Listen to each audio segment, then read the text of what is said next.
আসসালামু আলাইকুম, স্বাগত জানাচ্ছি ডিডিবি নিউজ 24 এর আন্তর্জাতিক সংবাদে। সংবাদের শুরুতেই থাকছে সংবাদ শিরোনাম।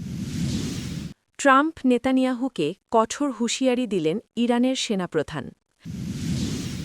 চীন রাশিয়া কিউবাকে তাড়াও, ভেনেজুয়েলাকে ট্রাম্পের আল্টিমেটাম। খামেনিকে হত্যার হুমকি মার্কিন সেনেটরের। ভেনেজুয়েলায় প্রেসিডেন্ট প্রাসাদের কাছে আবারও গোলাগুলি। ইয়েমেনে সৌদি আরব নেতৃত্বাধীন জোটের হামলা।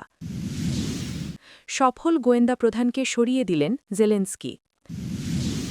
এতক্ষণ শুনছিলেন সংবাদ শিরোনাম, এখন থাকছে বিস্তারিত। ট্রাম্প নেতানিয়াহুকে কঠোর হুঁশিয়ারি দিলেন ইরানের সেনাপ্রধান। ইরানে চলমান সরকার বিরোধী বিক্ষোভে যুক্তরাষ্ট্র ও ইসরায়েল সমর্থন প্রকাশ করার পর দেশটির সেনাবাহিনীর প্রধান জেনারেল আমির হাতামি কড়া হুঁশিয়ারি দিয়েছেন। তিনি বলেছেন, বিদেশি শক্তির কোনো হুমকি তেহরান নীরবে মেনে নেবে না। বুধবার ৭ জানুয়ারি ইরানের রাষ্ট্রায়ত্ত সংবাদ মাধ্যম ফার্স নিউজ এ তথ্য জানিয়েছে। জেনারেল হাতামি বলেন, ইরানি জনগণের বিরুদ্ধে শত্রুতামূলক বক্তব্যকে ইসলামী প্রজাতন্ত্র সরাসরি হুমকি হিসেবে বিবেচনা করে। এ ধরনের বক্তব্য সহ্য করা হবে না এবং এর জবাব কঠোরভাবে দেওয়া হবে। তিনি আরও সতর্ক করে বলেন, শত্রুপক্ষ কোনো ভুল পদক্ষেপ নিলে ইরানের প্রতিক্রিয়া গত জুনে ইসরায়েলের সঙ্গে সংঘটিত ১২ দিনের যুদ্ধের সময়কার চেয়েও কঠোর হবে। সম্প্রতি ইরানে সরকারবিরোধী আন্দোলন জোরালো হয়ে ওঠায় মার্কিন প্রেসিডেন্ট ডোনাল্ড ট্রাম্প একাধিকবার দেশটির শাসক গোষ্ঠীর বিরুদ্ধে ব্যবস্থা নেওয়ার হুমকি দিয়েছেন। তিনি বলেন, বিক্ষোভিতরা নিহত হলে যুক্তরাষ্ট্রের হস্তক্ষেপ করতে পারে, এই হুমকি তিনি দিয়েছেন। একই সুরে ইসরায়েলের প্রধানমন্ত্রী বেঞ্জামিন নেতানিয়াহুও ইরানি বিক্ষোভিতদের প্রতি সমর্থন জানিয়েছেন। গত ২৮ ডিসেম্বর তেহরানে ব্যবসায়ীরা তীব্র মূল্যস্ফীতি ও রিয়ালের দরপতনের প্রতিবাদে বিক্ষোভ শুরু করেন। পরে এ আন্দোলন দ্রুত অন্যান্য শহরেও ছড়িয়ে পড়ে। এসব বিক্ষোভে আইন শৃঙ্খলা বাহিনীর সঙ্গে সংঘর্ষে এখন পর্যন্ত অন্তত ৩৬ জন নিহত হয়েছেন। তবে এ আন্দোলন ২০২২-২৩ সালের বিক্ষোভ বা ২০০৯ সালের বিতর্কিত নির্বাচনের পর হওয়া গণ আন্দোলনের মতো ব্যাপক রূপ নেয়নি। তবুও অর্থনৈতিক সংকট থেকে জন্ম নেওয়া এই বিক্ষোভ আন্তর্জাতিক অঙ্গনে ব্যাপক মনোযোগ কেড়েছে। বিশেষ করে ইরানের প্রতিদ্বন্দ্বী দেশের নেতারা প্রকাশ্যে বিক্ষোভিতদের প্রতি সমর্থন জানিয়েছেন। রবিবার জনগণের সঙ্গে কথা বলার সময় ট্রাম্প বলেন, যুক্তরাষ্ট্র ইরানের পরিস্থিতি নিবিড়ভাবে পর্যবেক্ষণ করছে। অতীতে যেভাবে মানুষ হত্যা করা হয়েছে, যদি তা আবার ঘটে তাহলে যুক্তরাষ্ট্রের পক্ষ থেকে কঠোর প্রতিক্রিয়া আসবে বলেও তিনি সতর্ক করেন। অন্যদিকে ইসরায়েলের মন্ত্রিসভার বৈঠকে নেতানিয়াহু বলেন, ইরানি জনগণের স্বাধীনতা, মুক্তি ও ন্যায় বিচারের জন্য সংগ্রামে ইসরায়েল সংহতি প্রকাশ করে। এর জবাবে ইরানের পররাষ্ট্র মন্ত্রণালয় ট্রাম্প ও নেতানিয়াহুর বিরুদ্ধে হিংসায় উস্কানি দেওয়া ও জাতীয় ঐক্য ক্ষুণ্ণ করায় অভিযোগ তোলে। চীন রাশিয়া কিউবাকে তাড়াও, ভেনেজুয়েলাকে ট্রাম্পের আল্টিমেটাম। ভেনেজুয়েলার অন্তর্বর্তীকালীন সরকারকে কঠিন বার্তা পাঠিয়েছে ওয়াশিংটন প্রশাসন। ওয়াশিংটনের পক্ষ থেকে সাফ জানিয়ে দেওয়া হয়েছে, ভেনেজুয়েলা যদি তাদের নিজেদের রিজার্ভ থেকে পুনরায় তেল উত্তোলন শুরু করতে চায়, তবে তাদের প্রথম শর্ত হিসেবে চীন, রাশিয়া, ইরান ও কিউবার সাথে সব ধরনের অর্থনৈতিক সম্পর্ক ছিন্ন করতে হবে। মার্কিন প্রেসিডেন্ট ডোনাল্ড ট্রাম্পের এই নতুন তেল নীতির মূল লক্ষ্য হল ভেনেজুয়েলার অর্থনীতি থেকে এই দেশগুলোর প্রভাব পুরোপুরি মুছে ফেলা। একই সাথে ট্রাম্প প্রশাসন দাবি করেছে, ভেনেজুয়েলাকে তাদের তেল উৎপাদনের ক্ষেত্রে একচেটিয়াভাবে যুক্তরাষ্ট্রের সাথে অংশীদারিত্ব করতে হবে এবং ভারী অপরিশোধিত তেল বিক্রির ক্ষেত্রে আমেরিকাকেই প্রাধান্য দিতে হবে। গত সপ্তাহে মার্কিন সামরিক অভিযানের মাধ্যমে নিকোলাস মাদুরোকে ক্ষমতাচ্যুত করার পর থেকে ভেনেজুয়েলায় চরম রাজনৈতিক অস্থিরতা বিরাজ করছে। বর্তমানে দেশটিতে ডেলসি রদ্রিগেজ অন্তর্বর্তীকালীন রাষ্ট্রপতির দায়িত্ব পালন করলেও ট্রাম্প দাবি করেছেন, দক্ষিণ আমেরিকার এই দেশটির নিয়ন্ত্রণ এখন প্রকৃতপক্ষে তার হাতেই রয়েছে।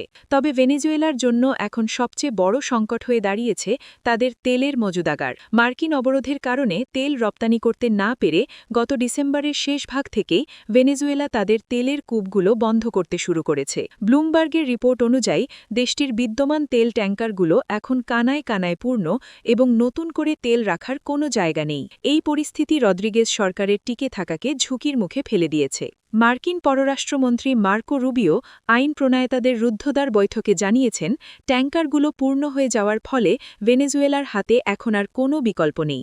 যুক্তরাষ্ট্র বিশ্বাস করে এই সংকটের মুখে ভেনেজুয়েলা তাদের শর্ত মানতে বাধ্য হবে।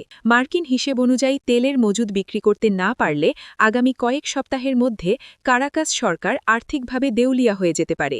এদিকে সেনেট আর্মড সার্ভিসেস কমিটির চেয়ারম্যান রজার উইকার নিশ্চিত করেছেন যে আমেরিকার মূল পরিকল্পনা হল ভেনেজুয়েলার তেলের ওপর নিয়ন্ত্রণ প্রতিষ্ঠা করা। তিনি স্পষ্ট করে বলেছেন, একটি তেলবাহী ট্যাঙ্কারও কিউবার রাজধানী হাভানায় যেতে দেওয়া হবে না।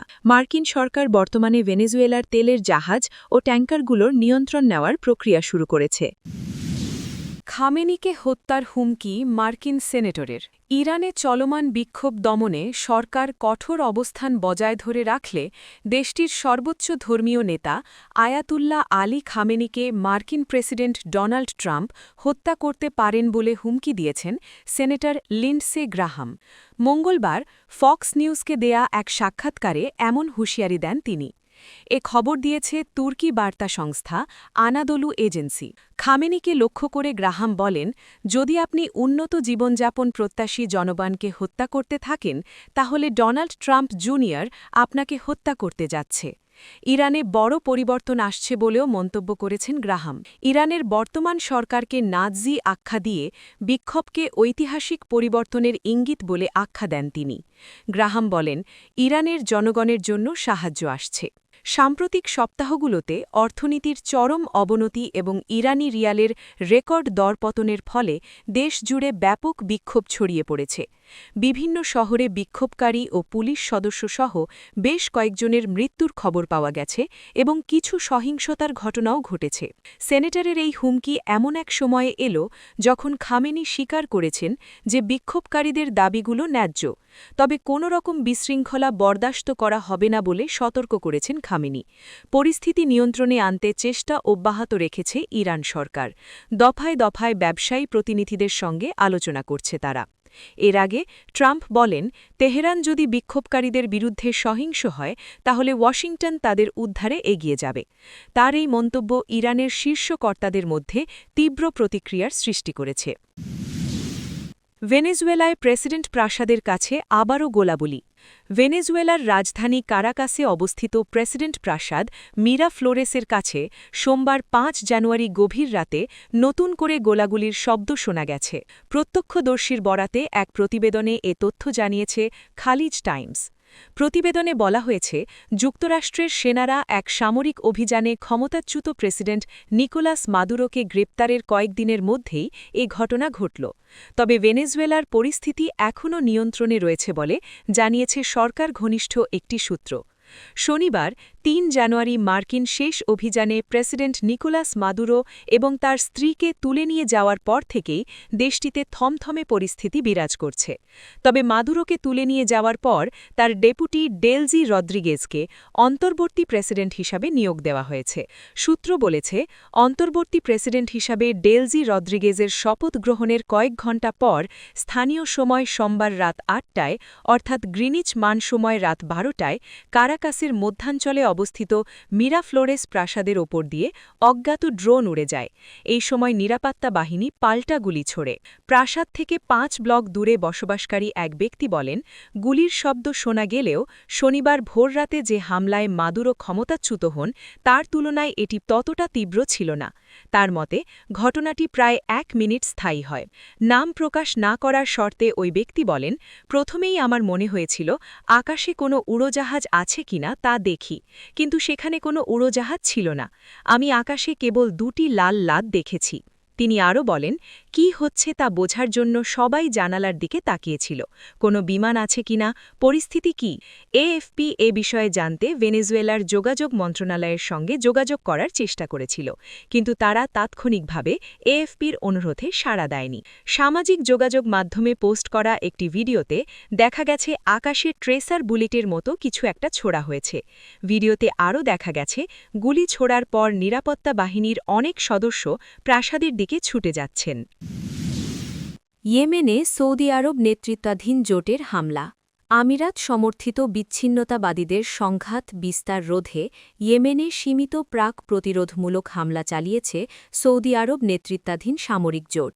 বুধবার এক বিবৃতিতে এ তথ্য জানায় সৌদি নেতৃত্বাধীন জোট। গত মাসে বিচ্ছিন্নতাবাদীরা সৌদি আরবের সীমান্তবর্তী হাদ্রা মাউথ প্রদেশের বড় অংশসহ ইয়েমেনের একটি বিস্তীর্ণ এলাকা দখল করে নেয় এবং সৌদি সমর্থিত সরকারি বাহিনীকে সেখান থেকে বিতাড়িত করে। তবে গত সপ্তাহে সৌদি নেতৃত্বাধীন জোটের বিমান হামলা এবং স্থলভাগে পাল্টা অভিযানে তারা পিছু হটতে বাধ্য হয়। বুধবার সৌদি নেতৃত্বাধীন জোটটি জানায়, বিচ্ছিন্নতাবাদী নেতা আইদারোস আল জুবাইদির মাধ্যমে সংঘাত আরও বৃদ্ধি পাওয়ায় এবং তা আল ঢালে গভর্নরেট পর্যন্ত ছড়িয়ে পড়ানো ঠেকাতেই নতুন করে এইসব হামলা চালানো হয়েছে। বিবৃতিতে আরও বলা হয়, নিরাপত্তা জোরদার ও শৃঙ্খলা বজায় রাখতে আমরা ইয়েমেনি সরকার ও স্থানীয় কর্তৃপক্ষের সাথে সমন্বয় করে কাজ করছি। সংঘাত প্রশমনের লক্ষ্যে আলোচনায় অংশ নিতে আল জুবাইদির মঙ্গলবার সৌদি রাজধানী রিয়াদ যাওয়ার কথা ছিল, তবে জোটের ভাষ্য অনুযায়ী তার বিমান দেরিতে ছাড়ে এবং তিনি সেই ফ্লাইটে ছিলেন না। জোট দাবি করে, আল জুবাইদি অজ্ঞাত কোনো স্থানে পালিয়ে গেছেন, যার ফলে বিচ্ছিন্নতাবাদী গোষ্ঠীর সদস্য ও নেতারা তার অবস্থান সম্পর্কে কোনো তথ্য পাচ্ছেন না। সৌদি আরব ও সংযুক্ত আরব আমিরাত উভয়ই ধনী তেল উৎপাদনকারী প্রতিবেশী দেশ। দেশ দুটি দীর্ঘদিন ধরে ইয়েমেনের দক্ষিণ ভিত্তিক দুর্বল ও ভঙ্গুর সরকারের ভিন্ন ভিন্ন পক্ষকে সমর্থন দিয়ে আসছে। এর আগে তারা একসাথে সৌদি নেতৃত্বাধীন জোটে যোগ দিয়ে ইরান সমর্থিত হাউথি বিদ্রোহীদের বিরুদ্ধে অভিযান চালায়। হাউথিরা 2014 সালে সরকার উৎখাত করে দেশের উত্তরাঞ্চলের বড় অংশ দখল করে নেয়।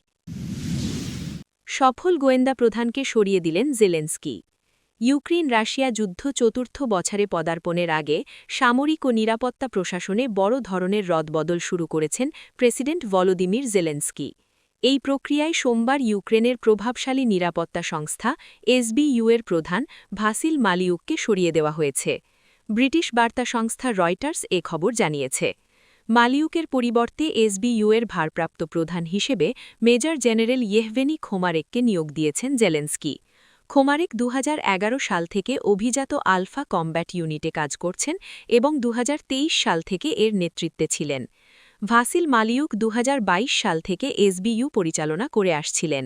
তার অধীনে ইউক্রেন রাশিয়ার অভ্যন্তরে বেশ কিছু দুঃসাহসিক অভিযান চালায়। এর মধ্যে সবচেয়ে আলোচিত ছিল 2025 সালের মে মাসে পরিচালিত অপারেশন স্পাইডারওয়েব। এই অভিযানে পণ্যবাহী ট্রাকে ছোট ড্রোন লুকিয়ে রাশিয়ার গভীরে থাকা বিমানঘাঁটিতে হামলা চালিয়ে কয়েক ডজন কৌশলগত বোমারু বিমান ধ্বংস করা হয়।